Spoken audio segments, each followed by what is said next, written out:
Hello, good morning. It is December 10th, 2021. This is Jeff Bruner joining you from WiLS. Today, we will be having a look at Passport from Euromonitor. Euromonitor has come to WiLS with an exciting new offer on the Passport product that we think is a huge deal. So I wanted to find a time that we can have Ed Gron from Euromonitor to talk to us about Passport, the resource itself, talk to us about the amazing new price offer that he's bringing forward, and take questions if necessary. So with that, I'm actually going to stop sharing my screen so that Ed can take over. Ed, over to you. Thanks very much, and welcome everybody, and it's very nice to make your virtual acquaintance. I'm going to go ahead and share my screen. Ashley, Karen, I'm going to try to tailor what we're going to be talking about in the next half hour to the both of you. Ashley, you are joining this because you are considering whether this would be a valuable addition to your e-resources. Karen, St. Olaf has had this for years, and your usage is great, and thank you for your colleagues' testimonial. And with the participation of at least 5 members, St. Olaf stands to get a significant reduction in their overall annual subscription. So the price of the annual subscription, I should say. So I think we will be able to get there, and I think we'll be able to get there by being able to show the value of Passport to WiLS members, and the incredible price reductions that we're offering WiLS. And incidentally, WiLS is the first consortium for which we are testing out proof of concept, if you like, for these significant price reductions. In any event, for the sake of both of you, as a refresher, Karen, for you, and Ashley, this might be new information for you, a brief overview of who Euromonitor is. We are the world's largest market research company from a global standpoint. As you can see from this map, our offices are truly international, and you'll see one office location here for North America. I and my colleagues are here at this location in downtown Chicago at Dearborn and Madison. If you know your way around downtown Chicago, there are over 200 of us in that office, and the offices in other countries and continents are about the same size or bigger. And the interesting thing to note about that is we're the industry leaders in global business research because we have over 1,000 analysts on the ground in all of these continents in over 100 countries, originating a lot of our content. So we originate a lot of market and industry information, and we reconcile that with secondary resources, trade organizations, government institution data, etc. And we also reconcile it against our corporate customers. So to be very clear, Euromonitor has a lot of academic customers, but we have even more corporate customers. And the corporate customers generally span the spectrum, if you like, of the corporate world. Even though our focus is on consumer goods industries. So just to give a little more context for that, with respect to the largest consumer goods industries out there, you'll see companies like Unilever, Coca-Cola, Kraft, Starbucks, PepsiCo, McDonald's. You'll also see hospitality and destination or travel intermediary companies like Wyndham, Marriott, Hyatt, Disney, Hilton, Expedia, Airbnb as a customer. You'll also see large other types of corporation like Dow and Ford. And it's also the case that in addition to corporate customers, we also have a lot of government customers. And here are 2 of our largest, the CDC and the FDA. In addition to that, we have a lot of the world's largest investment banks as customers of our passport content. Goldman Sachs, Credit Suisse, First Boston, Bank of America, JP Morgan, etc. Why? When investment banks are looking to continue to do financing business or considering starting financing a new business, they want to get an idea of what their current market share is, who the competition is, whether their business is trending upward in terms of revenues or product releases or new, new market spaces in new countries or not. They use us to vet a lot of the business that they do with a lot of the types of corporation that you see here on this page. And I will mention finally that the world's biggest business consultant firms like McKinsey and Company, Bain, Boston Consulting Groups are also customers of Euromonitor. So I've covered a lot of categories of corporate and government customer that Euromonitor has for the following reason. They come to us because they know that our content is precise, accurate, and comprehensive. With a lot of the electronic resources that both of you currently have on your A to Z list for businesses, most of those resources are secondary licensed aggregated content. So you're getting full text articles from business journals, newspapers, trade conferences, etc. A lot of that is a summarization of content that writers were relying on primary content for. Well, what is that primary content? A lot of that content is generated by us. And to be clear, that is the reason why some of the biggest business schools and universities ranked globally subscribe to Passport and have done so for over a decade, like who? Like Harvard, like Wharton Business School, Yale, Princeton, Cornell, Stanford. Forgive the name dropping. I just want to make sure that everyone has an understanding of the fact that we've been a trusted resource for industry and corporate and market data overviews, analyses, etc. For a very long time. Euromonitor has been in business for 49 years. Like so many other companies, we started with text-based contents, books, almanacs, things like that. When we got into evolving our content into an online platform, that's when the global coverage really became interesting and much more accessible to our customers. Now, having said that, we have these long-standing subscription relationships with the biggest business schools in the country and in the world, in fact. I mean, you'll find Cambridge and Oxford are long-standing subscribers as well in your local neighborhood.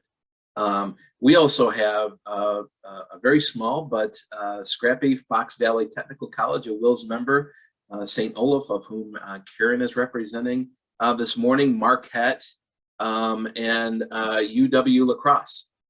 And we also have long-standing relationships with some interesting consortia. Now, they're not at the same price points that I'll be showing you here in a moment, but in the US, like SCELC and Colorado Alliance of Research Libraries, and we have for a while had significant penetration into any number of Canadian consortia like OCLS and OCL, as you see here. So I hope that was useful in terms of being able to give you a better understanding of the kind of research organization we are and the kind of customers, both on the corporate, government, and that we serve, as well as our academic customers. In terms of our expertise, in terms of depth and comprehensiveness, this is where we really shine. In terms of categories like apparel and footwear under beauty and fashion, eyewear, luxury goods, consumer health, heavy analytics, comparing markets and economies against companies, industries, market shares. Drinks and cannabis, of particular interest. We've covered the alcoholic drinks industry for a very long time. We can tell you all about red wine, white wine, ingredients, the size of markets in individual countries, what's selling, what's new, what's trending, like ready to drink alcoholic drinks. You'll see here hot drinks, soft drinks. So again, we have some of the biggest soft drinks corporate customers like PepsiCo and Coca-Cola. But with respect to government institutions, the amount of information that we've been able to provide to centers and agencies in US and Canadian government for nicotine addiction and similar related content under the category of tobacco is second to none. And we're also covering new areas under this category, like cannabis. In terms of the types of electronic resource that would be in your A to Z list, you will not find more comprehensive coverage of cannabis. And the reason I mention that is, and I'm really not sure whether that's the case in either of the universities on the call today, but we are now beginning to see significant growth in individual courses being offered at colleges and universities on cannabis, programs, certificates, an entire bachelor's degree. So for example, one of your WiLS colleagues, Lake Superior State University, has an actual bachelor's of business for cannabis. And so with a significant deficit in the availability of textbook and traditional educational resources that instructors would use in the classroom, they are now working with us to be able to do that type of work with their students in terms of homework and their own research. We're well known by our largest corporate customers and academic customers for our survey content. So 1,000 respondents for dozens and dozens of countries for beauty, cannabis, digital consumers, health and nutrition, travel, nicotine, and mobility, formerly the automotive industry, but we have evolved our research to embrace the fact that automotive is no longer really the same type of industry category it was, and neither is our coverage. Under economies and consumers, while we're covering a lot of consumer fast-moving good companies and markets and industries, we are also providing significant coverage of economies at the country level and at the city level, as I'll show you. For consumer spending, demographics, behavior, we have lots of demographic and key metrics data for households, income and expenditures, consumer lifestyles, and population data. Food and nutrition includes research on markets and industries that deal with cooking either fresh foods, consumer food service, packaged foods, nutrition. We are installed as subscriptions in a lot of institutions for university and colleges, nutrition or dietetics or consumer food services, departments, packaged foods, as I mentioned, pet care, staple foods. Home and technology, I'll point out in passing, is where you'll find coverage of consumer appliances and electronics, durable goods. But of interest for universities and schools that have sports management programs or hospitality management programs, we have all of the biggest, most interesting hospitality programs subscribing to us, for example, in addition to lots of schools who are starting subscriptions with us because of our esports management coverage. So I hope all of this is useful in terms of either giving you a refresher or framing the kind of company that Euromonitor is and the kind of content you'll find for research for faculty and students and your reference librarian colleagues in Passport. But this is the most exciting page, in my opinion. For WiLS members, the Passport prices at the beginning of the year were here. And in an effort to be able to generate new subscription growth small and mid-sized universities, we have engaged in significant price reductions. So you'll see here for FTEs, these first 4 rows up to and including up to 20,000 FTE, the discounts are significant. Up to 10,000, the discounts are over 70% off for most WiLS members.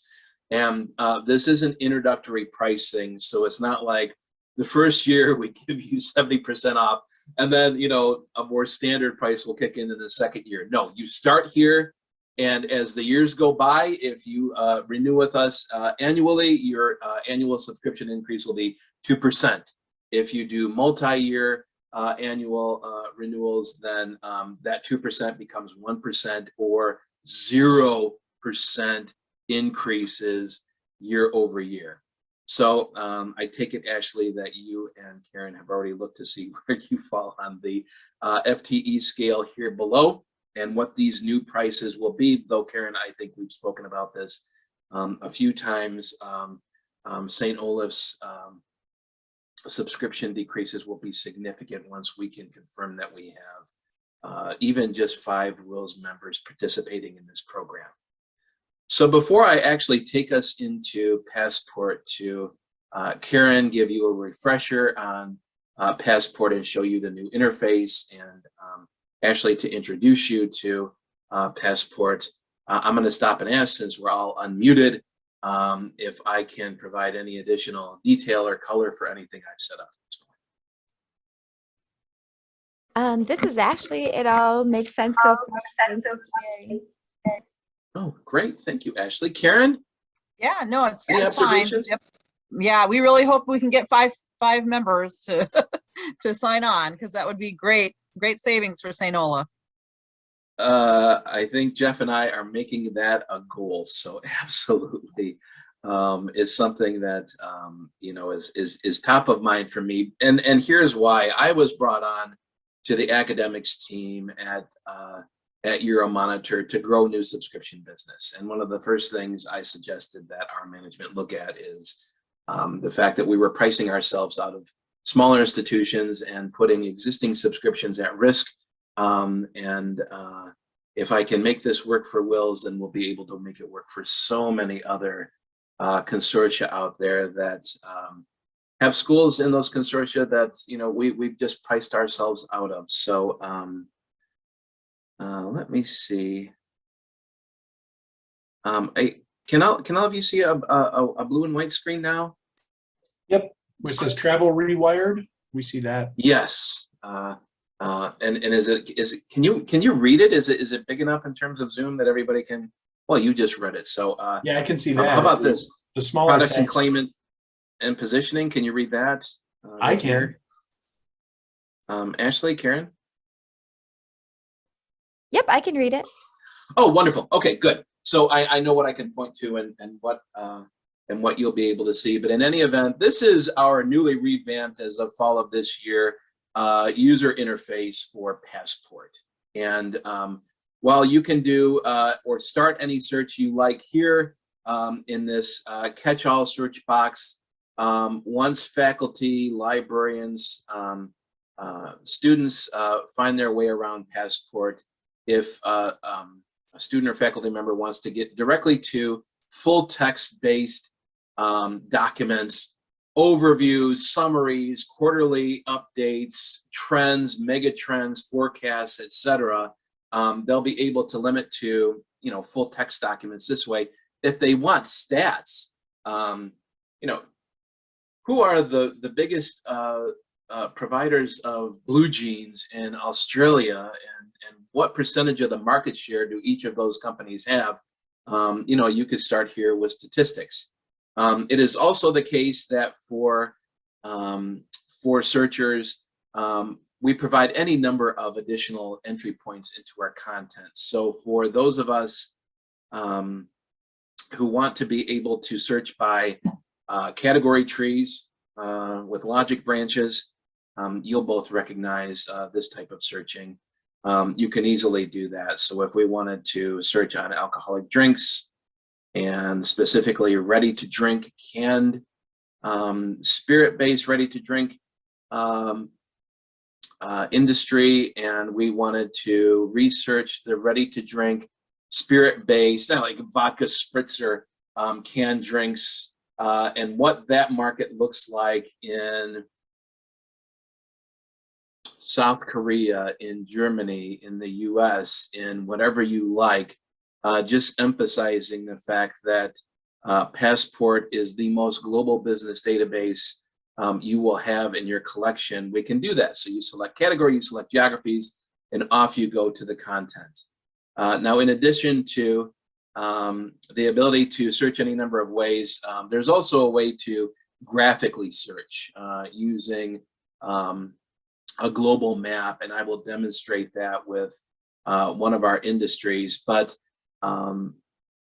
if you wanted to be able just to search by a particular market sector, like appliances and electronics, drinks, food and nutrition, health and beauty, etc., you could do that. And I'll just choose, since we were here with a theme a moment ago, drinks, and it uncovers the specific industries associated with this market sector. So alcoholic drinks, hot drinks, soft drinks. If we were searching the PepsiCos and the Coca-Colas of the world, we would choose this soft drink. And then all of our entry points into the content will be focused around content associated with soft drink industries.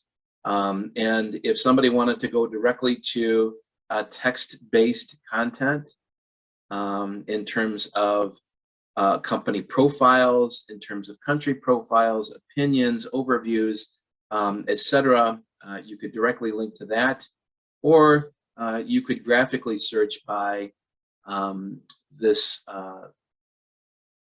global map. And let me show you briefly how this works. This is an interactive map that has as its standard default the most general category for defining research for the soft drink industry. So these are the soft drink markets by size. The largest one is always listed by default, but I could easily change that and begin my research into soft drinks, the soft drinks market in Nigeria. So a quick snapshot of some of the standard stats associated with soft drink industry in Nigeria, or if I wanted to take a much deeper plunge into the data for the soft drink industry in Nigeria, we get to the point where a lot of MBA students, PhD researchers, business and marketing faculty, these are the golden pages for them, with what one of our users has lovingly called, and we've all adopted it, the power sprinkles. So you'll have here the ability to link to an industry report, products by ingredients.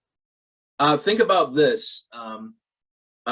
For Coors Light made and distributed and sold in Wisconsin, the ingredients, the actual agricultural and other products used for making Coors Light, that's going to be a different beer in Wisconsin than it is going to be in the province just north of Wisconsin. Because those ingredients are going to be sourced locally, because that's the best way for manufacturers like Coors to save money. And those ingredients will often be slightly different. You can find that content here. But what about the ability, as so many of our corporate and faculty researchers like going to, what about being able to get an idea of distribution? Where are these soft drinks sold? In supermarkets, in non-store retailing like e-commerce, grocery stores. You'll see here that almost all the soft drinks sold in Nigeria are not e-commerce, which may not be surprising. They're all in brick and mortar, and almost all of it is in grocery retail. So I'm going to go back a page and show you something else here.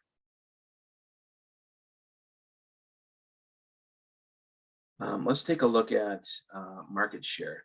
who are the biggest players for soft drinks in Nigeria, and what percentage of the market do they have? This is a really interesting case because you'll see here that while Coca-Cola is the #1 leader in terms of market share for soft drinks, currently they only have 1% of the market. There is such a variety and diversity of soft drinks in Nigeria that the brand Coca-Cola, the red can is only 1.3% of the market. Now, having said that, you're going to see that Coca-Cola owns a lot of the brands for a lot of the other products like Five Alive, like Fanta, etc., that take up I should say, small portions of the market share. Like Fanta, for example, has 0.5%. So if you added up all of the Coca-Cola brands, you'd get to an interesting, larger, meaningful number. But just note, unlike other business resources that are roughly in the same category, but much smaller than Passport, like Mintel or Statista or IBIS World, you are not going to find this level of depth of coverage for market and brand shares. They will give you a text document that will list some of the biggest players, and that's the extent of the data that you'll get from them. From us, you can see why marketing props, business props, entrepreneurial, strategic, business and researching props, and students in their classroom, MBAs, use us for the kind of information that you find here. Now that was just a look at industries in the soft drink market. What about economies? We can give you economic data down to the city level. So let's say I wanted economic data for Beijing. I'm going to choose here Beijing, cities report. And what does this kind of information look like?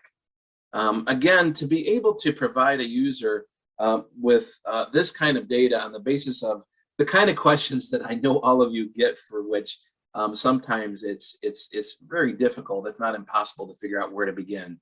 Oftentimes for business-related questions that focus on detail regarding economics or a particular company or market share or products, we're the go-to. And you see a lot of graphics data here, and the ability to grab and paste this content, because it's covered by the license, into a homework assignment, the ability for a faculty member to use this for research, the ability to email this content from the library to somebody who is using this for homework. Under consumers, we've got significant content for households, income expenditures, lifestyles, population, etc. I'm going to choose here as an example, income and expenditure. And let's choose, say, South Korea. And let's get a country report for a profile on consumers in South Korea. So if you were selling a particular product and you wanted to know how much of a South Korean's income is spent on leisure, travel, entertainment, consumer food service, what the income brackets are for the entire population, social classes, age breakouts, urban and rural customer expenditure distinctions, etc. You're not going to find any resource with the kind of level of coverage and depth of coverage as you will here with Passport. And of course, we also cover, as a general category here, channels, where you've got the ability to very quickly be able to research industries either by digital consumership or brick and mortar purchasing activities. But in terms of our coverage of emerging industries like cannabis, I thought I would show as an interesting example for most of our industries, we have quarterly updates. So what's happening in the most recently past quarter, Q3 of 2021 in the cannabis industry? What's happening with new product release formats, like new product formats for distributing THC and cannabis in the form of sparkling, ready-to-drink products or edibles or etc. In addition to significant coverage and updates on regulation, taxation, etc. So you'll see here regulatory updates for the Asian Pacific and so on. But it is also the case for researching within a particular industry that you can very quickly and easily get to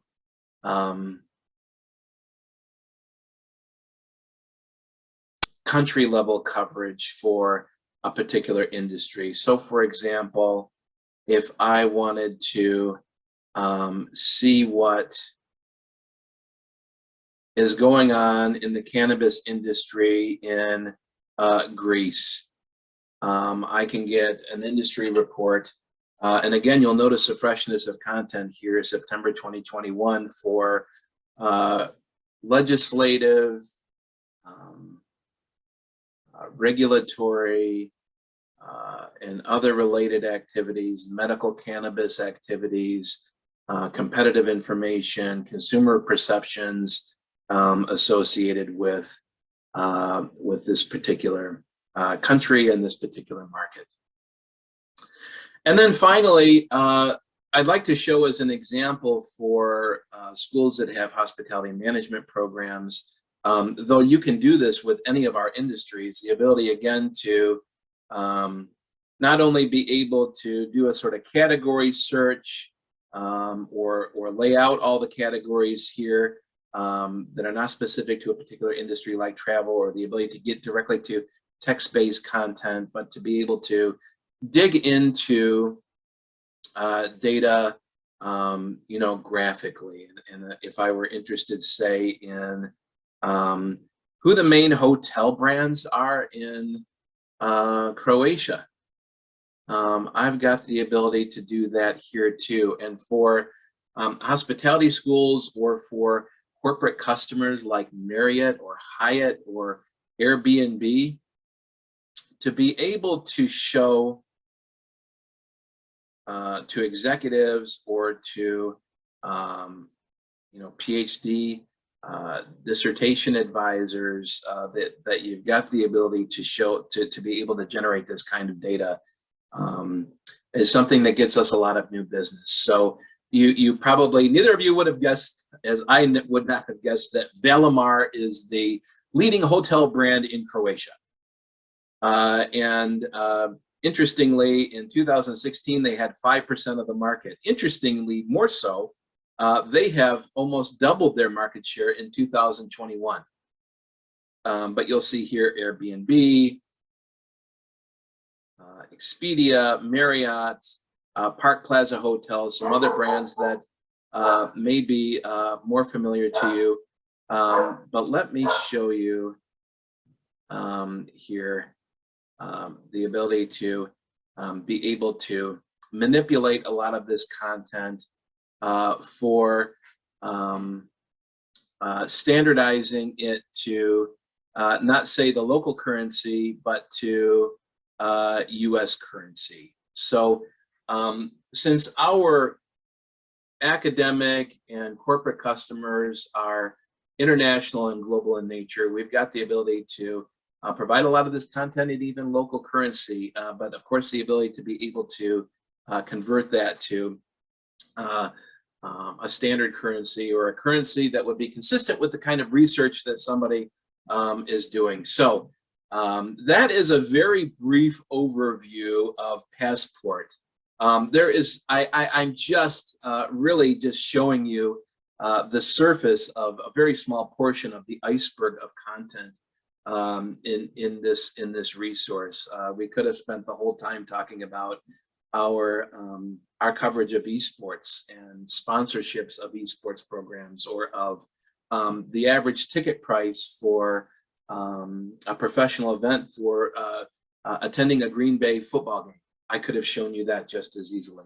But I hope, Karen, that was a nice refresher for you and an introduction to our new interface if you haven't had the opportunity to see it. And Ashley, I hope I have motivated you significantly to take a look at our pricing and to strongly consider adding this to your library's A to Z collection from the standpoint of being able to help faculty and students answer questions, but the ability to provide a significant resource for any number of specific programs in your school. And Ashley, to that end, I'm happy to spend some time with you sort of cataloging the actual programs, the actual departments that would benefit from this, and would be happy also to do a presentation to those chairs to be able to answer any questions they have about the kind of content that may be underrepresented rather in your current A to Z list, because there simply aren't other resources out there that can accommodate the needs of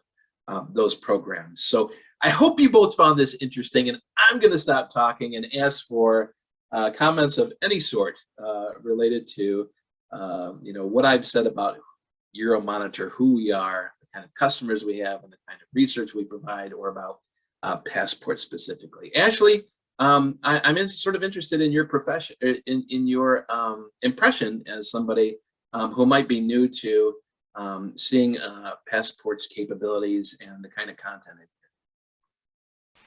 Yeah, this was a great presentation. I really appreciate you sharing all this information. I guess, I mean, I'm very impressed by the coverage for sure. I'll have to take it to our different faculty members. Euromonitor, just the name has kind of come up a couple of times, especially in our business and technology department. So yeah, I think they'll be interested to kind of see this. And you said this was recorded, right? And are there other recordings that are like basic overviews that I might be able to share with faculty? We did another one on Wednesday. I think our time together today was much better than the one on Wednesday. I don't know, Okay. but there's probably 53 more uhs and ums coming out of my mouth and the Wednesday recording as opposed to today. I think we were able to cover a little more ground, and I was able to speak directly to a potential new customer and a very loyal, longstanding customer. Karen, any interesting takeaways from our time together? I don't really have much to add. I mean, I think we have a big entrepreneurship program that I think uses this quite a bit. And yeah, and like I say, I mean, I think I got some more interesting information. I don't usually use this product, so I'm on the acquisition side of things, so I don't get to play around with the databases very much. But yeah, it's fun to see, and I think it's a really robust program or product. So yeah, Absolutely. I think hopefully we'll get enough people to make it worthwhile, and that we'll lower our cost a bit. So I think we'll get there, Karen, and I'm glad to hear that. And I'm sorry to hear that. I work with so many librarians on the acquisition side that don't get to spend enough time in the actual things that have been acquired, as it were. So thank you for those observations, and thank you both for your time this morning on a Friday in the middle of December, in the middle of a pandemic. I'm grateful to both of you for taking an interest in what we have to offer today. And Ashley and Karen, I will be following up with you separately, and thank you both again for attending today. sounds good. Thanks so much. Thank you. Have a great day.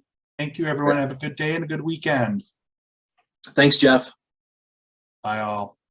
Bye.